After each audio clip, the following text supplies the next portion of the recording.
Soy originario de Chile, de una colonia cercana a la capital. Es una tradición en ese lugar fabricar la marraqueta. Tomé ese empleo siendo muy joven, pues la situación en mi familia así lo apremiaba.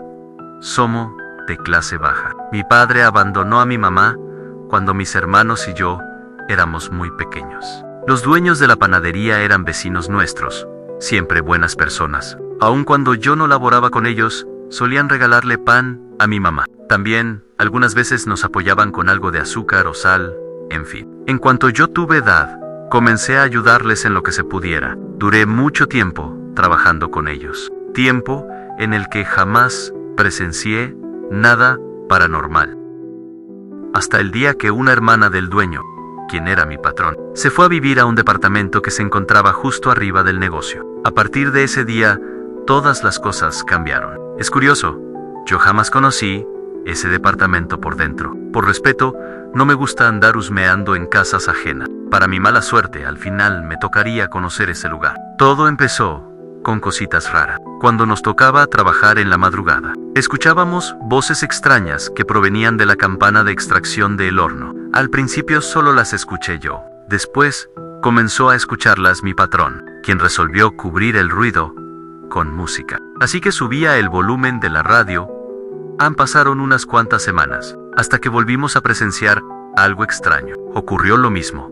Justo a las 3 de la mañana, se escucharon las aterradoras voces. De nuevo le subimos al volumen de la música y continuamos trabajando. Entonces, para nuestra sorpresa, el radio bajó su volumen por sí solo. Aparte, comenzó a cambiarse de estación, así que decidimos desconectarla. Pasaron los días y conocí a la hermana del patrón. Era una mujer de baja estatura y piel oscura, que actuaba de manera extraña. ¿Cómo podía a veces hablarte amablemente? ¿Cómo podía hacerlo de manera golpeada? Aparte, actuaba de una manera errática. Yo la verdad prefería no hablarle mucho. Incluso mi patrón y su esposa me aconsejaron que no le hiciera confianza. Así lo hice. Sin embargo, era inevitable verla casi a diario, pues tenía por costumbre sentarme en la banqueta, afuera del expendio de pan, y ella siempre estaba afuera, caminando erráticamente. Noté que siempre llegaban personas a visitarle. Al poco tiempo me enteré por una vecina que vende desayunos, justo al lado de la panadería, de que esa mujer se dedicaba a la brujería, por lo que siempre recibía personas que iban a pedirle trabajos, como amarres o adivinación. Sinceramente, en aquel entonces, todo esto me parecía algo ridículo. Pensaba que ese tipo de prácticas solo eran producto de la sugestión. Con el tiempo descubriría que la realidad era otra, y, sobre todo, que el problema con esa señora era mayor al de esos trabajos. Pasó el tiempo, y el trabajo aumentó a tal punto que nos vimos en la necesidad de hacer turnos dobles. Como pueden adivinar, los turnos nocturnos, nadie quería agarrarlos, ni siquiera yo, y para mi mala suerte, 2 empleados renunciaron, así que no pude elegir. Tuve que trabajar de noche. Para animarme, el patrón hizo turno conmigo cada tercer día. En uno de esos turnos, nos tocó ver que de la nada, la cortina que cubre la habitación de fermentación se abrió por sí sola. Sé que pueden pensar que quizás el aire pudo haberla abierto. Bueno, esto sería posible si la cortina se hubiera abierto hacia afuera. Sin embargo, esta cortina de plástico está sujeta a un riel, que es necesario jalar con fuerza para poderla abrir. Ya se imaginarán el miedo que nos dio. Nos costó trabajo salir del cuarto. Las demás noches, nos tocaba ver sombras que pasaban, o escuchar que nos hablaban desde la campana del horno. Cada día empeoraban los fenómenos que experimentábamos, y no solo los empleados. Algunos vecinos me contaron en confianza que a veces escuchaban sonidos horribles. En especial, una vecina que vive justo al lado me comentó que tuvieron que mudar de habitación a su madre, pues su cuarto estaba pegado a la casa donde vivía la extraña hermana de mi patrón. Contaba que su mamá estaba espantada.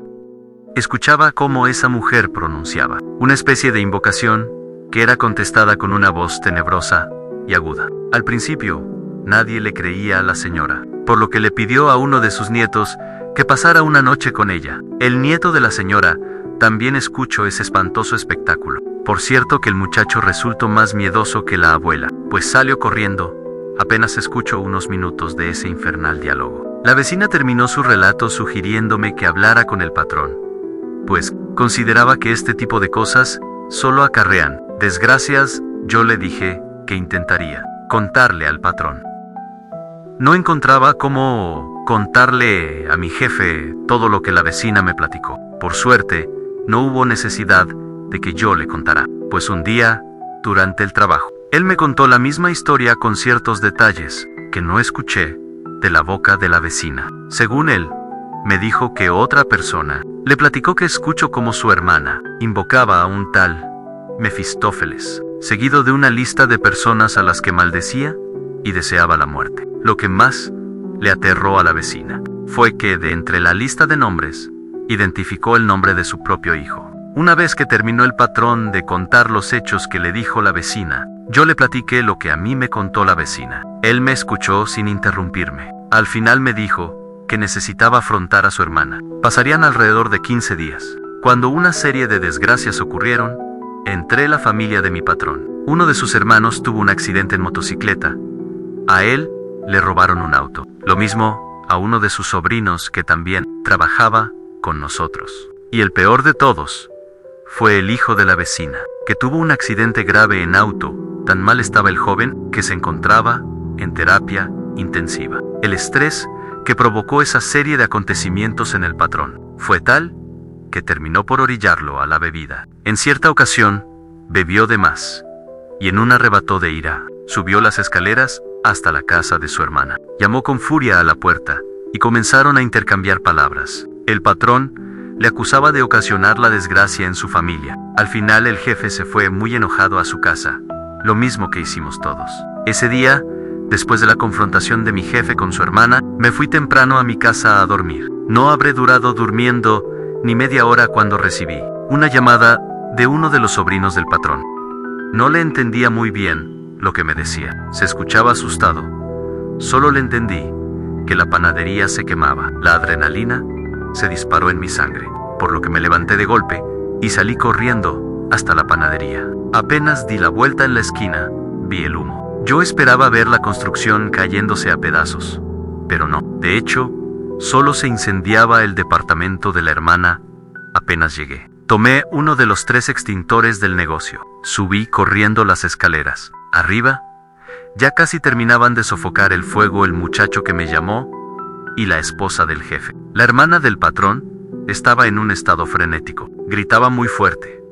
Su imagen me parecía muy grotesca, pues iba ataviada solo por un traje, hecho de una tela de esas con las que suelen revestir el fondo de los muebles. Llevaba también un sombrero hecho del mismo material. La esposa del patrón se encontraba en la entrada de una habitación, donde me dijeron se inició el fuego. Me miró y me dijo, mejor ni entres.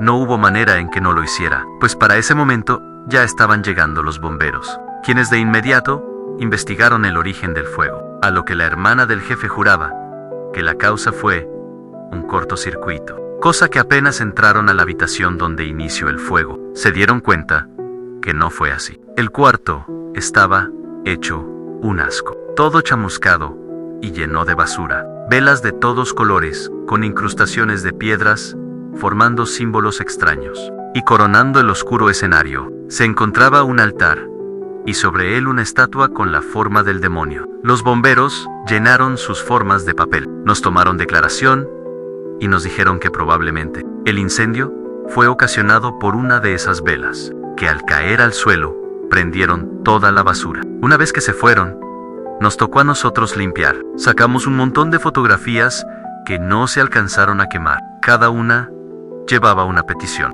Realmente no quisimos indagar mucho. Todo eso nos parecía muy aterrador. Quién sabe cuántas cosas más habría en ese cuartito. Después del incendio, la actividad paranormal se desbordó. Los fenómenos no se presentaban solamente en la noche, sino también durante el día. Ya se podrán imaginar la escasez de personal que siempre hay en el negocio. Yo dejé el trabajo, no por miedo, sino porque al culminar mis estudios, se me abrieron nuevas oportunidades de trabajo. Hace mucho que no visito ese lugar. Sin embargo, no dejo de pensar en lo que pudo haber conjurado a aquella bruja. O quién sabe, quizás el incendio anuló todas esas maldiciones. Yo pienso que sí, pues hasta la fecha, no me he enterado de que algo malo le haya pasado a esa familia. Si tienes una historia que contarme, mándamela al siguiente correo: cuéntame tu secreto 4@gmail.com. Comparte, dale like, suscríbete, comenta, y nos vemos en la vida, en la oscuridad.